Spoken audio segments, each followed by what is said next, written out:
ക്ഷേത്ര സംരക്ഷണ സമിതി സംസ്ഥാന സമ്മേളനത്തിന്റെ ഭാഗമായി സംഘടിപ്പിച്ച രഥയാത്രയ്ക്ക് അനന്തപുരിയിൽ പ്രൗഢോജ്വല സമാപനം. കേരള സർവകലാശാല വൈസ് ചാൻസലർ ഡോക്ടർ മോഹനൻ കുന്നുമേൽ സമാപന ചടങ്ങ് ഉദ്ഘാടനം ചെയ്തു. ഭാരതത്തിൽ നടന്നിട്ടുള്ള രഥയാത്രകളെല്ലാം ധർമ്മം വിജയിക്കാൻ വേണ്ടിയുള്ളതായിരുന്നു. ഹിന്ദുവിന്റെ ധർമ്മത്തിന് വേണ്ടിയുള്ള രഥയാത്രയാണ് ഇപ്പോൾ നടക്കുന്നതെന്നും ഡോക്ടർ മോഹനൻ കുന്നുമേൽ പറഞ്ഞു. ഹരേ രാമ രാമ രാമ ഹരേ ഹരേ ഹരേ കൃഷ്ണ കൃഷ്ണ കൃഷ്ണ ഹരേ ഹരേ.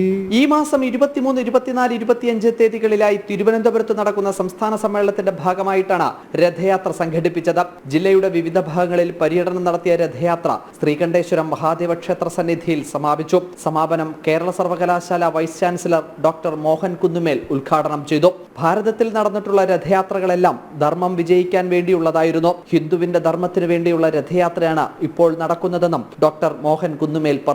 ഒരു വലിയ വിജയത്തിലോട്ട് ഭാരതം കുതിക്കുമ്പോൾ ഇത്തരം ജാഥകൾ ഭാരതം മുഴുവൻ നടക്കും എന്ന കാര്യത്തിൽ യാതൊരു സംശയവുമില്ല.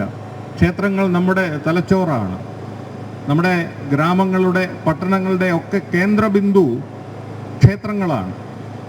അതുകൊണ്ട് തന്നെ ഭാരതത്തെ തകർക്കുന്നവർ ക്ഷേത്രങ്ങളെയാണ് തകർക്കാൻ ശ്രമിച്ചത്. അതുകൊണ്ട് തന്നെ ഭാരതം തിരിച്ചു വരുമ്പോൾ ക്ഷേത്രങ്ങളാണ് തിരിച്ചു വരുന്നത്. ഓരോ ക്ഷേത്രവും നമ്മുടെ ഭാരതത്തിൻ്റെ അഭിമാന സ്തംഭങ്ങളാണ്. ക്ഷേത്ര സംരക്ഷണ സമിതി ഈ നാടിനു വേണ്ടി നടത്തുന്ന ഈ മഹനീയ ശ്രമത്തിൽ നമ്മൾ ഓരോരുത്തരും പങ്കുചേരണം എന്നാണ് ഞാൻ പറയുന്നത്.